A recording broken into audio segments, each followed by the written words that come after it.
انہی بہن نے ایک سوال پوچھا تھا کہ اگر کوئی گیس کے مرض میں مبتلا ہو اور وضو اس کا تعدیر قائم نہ رہ سکتا ہو اور تو نماز کے دوران اگر اسے اس طرح کی حاجت پیش آ جائے تو وہ کیا کرے بار بار؟ دیکھیں اس میں بہت باریک سا مسئلہ ہے، اس کو سمجھنے کا مسئلہ ہے. بعض لوگوں کو واقعی ایسا پرابلم ہوتا ہے اور ان کو تھوڑی دیر بعد گیسٹرک پرابلم کی وجہ سے وضو ٹوٹتا رہتا ہے، لیکن یہ معذور ہے یا نہیں ہے؟ کیونکہ معذور کے لیے تو شریعت اجازت دیتی ہے کہ وہ ایک وضو کر لے، اس وضو سے پھر اس گیس کی وجہ سے اس کا وہ وضو نہیں ٹوٹے گا، اگلی نماز کے وقت تک جتنے نمازیں ادا کرنا چاہے وہ کر سکتی ہیں. تو اس کا کنفرمیشن کس طرح ہے کہ یہ معذور ہے یا نہیں؟ تو اس کی شریعت نے طریقہ کار یہ بتایا ہے کہ اگر اس کو یہ مرض لاحق ہوا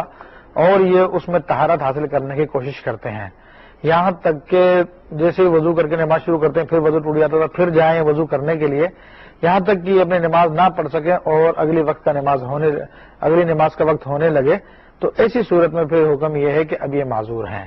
اور اس کے بعد یہ وضو کر کے اپنی نماز ادا کر لیں. درمیان میں وہ وضو ٹوٹ جائے اسی مرض کی وجہ سے.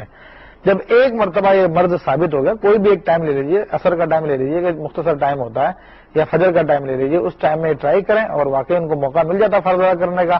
تو معذور نہیں ہے. اور اگر اب موقع نہیں ملتا فرض ادا کرنے کا تو اب یہ معذور ہو گئے ہیں. معذور ہونے کے بعد اب اجازت ہے کہ یہ ایک وضو سے دوسری نماز تک جو ہے جتنی نمازیں چاہیں ادا کر لیں. البتہ دوسری اب ہر نماز کے اندر اتنی مقدار میں گیس کا پایا جانا ضروری نہیں ہے. ایک مرتبہ بھی اس دوران میں اگر یہ مرض پایا گیا تو یہ معذور ہی رہیں گے جب تک کہ ایک نماز کا پورا وقت ایسا نہ گزر جائے کہ ان کو بالکل بھی وہ پرابلم نہ ہو، تو پھر یہ معذوری ان کی ختم ہو جائے گی، وہ عام انسان کی طرح جو ہے وضو کر کے نماز ادا کریں گے.